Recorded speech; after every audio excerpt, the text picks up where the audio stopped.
तो बजाज फाइनेंस के हालिया तिमाही नतीजे आए। आंकड़े देखने में तो ठीक लग रहे थे, लेकिन शेयर बाजार में अच्छी खासी गिरावट देखने को मिली। नतीजे अच्छे पर शेयर नीचे। ऐसा क्यों हुआ?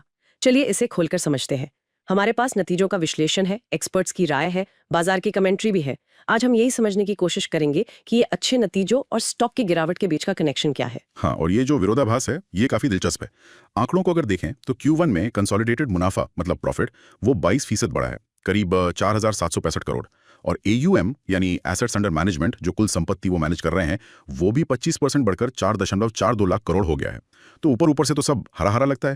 हाँ, आंकड़े तो यही कह रहे हैं, लेकिन बाजार ने इसे बिल्कुल पसंद नहीं किया। तो फिर गिरावट क्यों आई? असल वजहों पर आते हैं जरा। लगता है बाजार कुछ और ही सुन रहा था। बिल्कुल सही कहा आपने। सबसे बड़ा कारण मैनेजमेंट की तरफ से आई कमेंट्री ही रही। उन्होंने MSME यानी छोटे और मझोले उद्योग और कंज्यूमर लोन सेगमेंट में तनाव यानी मतलब स्ट्रेस की बात कही कि भाई इन सेक्टर्स में लोन चुकाने में लोगों को थोड़ी दिक्कतें आ रही हैं।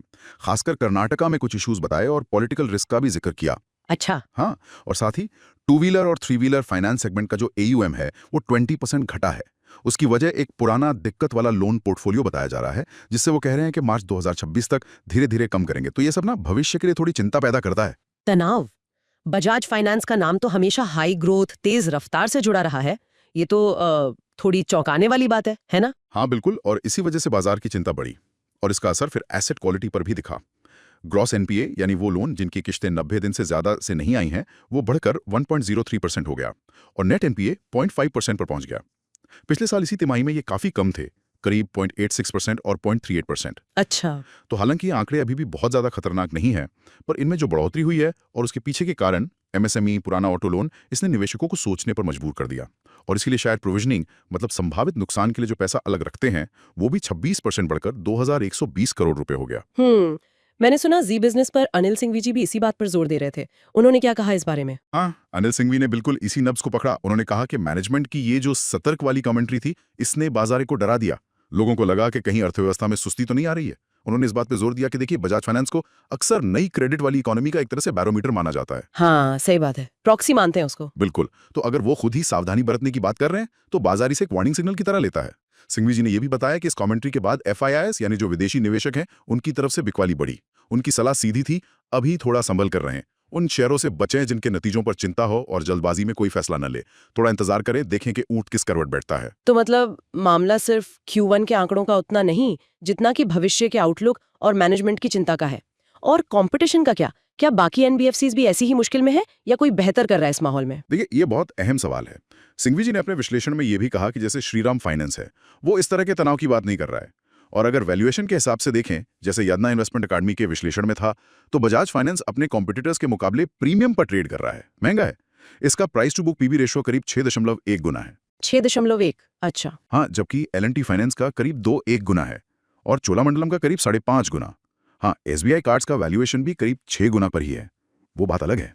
NDTV प्रॉफिट पर अलारा सिक्योरिटीज का मानना था कि शायद छोटी अवधि के लिए बजाज फिनसर्व बेहतर हो सकता है, पर लंबी अवधि में बजाज फाइनेंस मजबूत रहेगा। तो इससे यही लगता है कि बजाज फाइनेंस के सामने कुछ अपनी दिक्कतें हैं, जैसे वो पुराना ऑटो लोन वाला मामला, और बाजार उसकी महंगी वैल्यूएशन को मैनेजमेंट की इस कमेंट्री और कंपटीशन के माहौल में फिर से तौल रहा है। कई ब्रोकरेज फर्म्स ने इसी वजह से रेटिंग घटाई भी है, जैसे JP मॉर्गन, मक्वेरी, बर्नस्टीन। हालांकि कुछ जैसे CLSA अभी भी पॉजिटिव हैं। तो कुल मिलाकर जो लोग इस सेक्टर पर नजर रखे हुए हैं, उनके लिए स्थिति थोड़ी कह सकते हैं मिली जुली है। मजबूत ट्रैक रिकॉर्ड तो है, लेकिन आगे के रास्ते पर कुछ स्पीड ब्रेकर दिख रहे हैं। क्यों? हाँ बिल्कुल, संक्षेप में कहें तो यही है। नतीजे ठीक ठाक थे, पर मैनेजमेंट की ग्रोथ पर थोड़ी धीमी चाल की बात, एसेट क्वालिटी पर दबाव, खासकर MSME और पुराने ऑटो लोन में, और अर्थव्यवस्था को लेकर जो सतर्कता दिखाई, उसने निवेशकों को डरा दिया और स्टॉक गिर गया। ब्रोकरेज हाउसेस की राय भी बटी हुई है। अनिल सिंघवी सावधानी और एक बैलेंस नजरिए की सलाह दे रहे हैं, और ये भी कह रहे हैं कि जरूरी नहीं कि सारी NBFCs एक जैसा ही प्रेशर महसूस कर रही हों। तो यहाँ से जो मुख्य बात समझ आती है वो ये कि शेयर बाजार में कभी-कभी भविष्य की कहानी और मैनेजमेंट की गाइडेंस वो मौजूदा आंकड़ों पर भारी पड़ जाती है।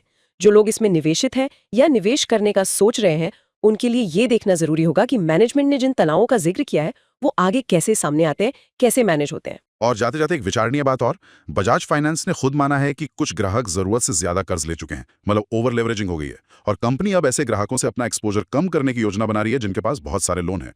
ये अपने आप में पूरे लेंडिंग इकोसिस्टम पर एक बड़ा सवाल खड़ा करता है। अगर इंडस्ट्री की एक लीडिंग कंपनी खुद इस मोर्चे पर पीछे हट रही है, तो ये आम उपभोक्ता की आर्थिक सेहत और रिटेल क्रेडिट में जो हाई ग्रोथ हम देख रहे थे, उसके भविष्य के बारे में क्या संकेत दे रहा है? सोचने वाली बात है।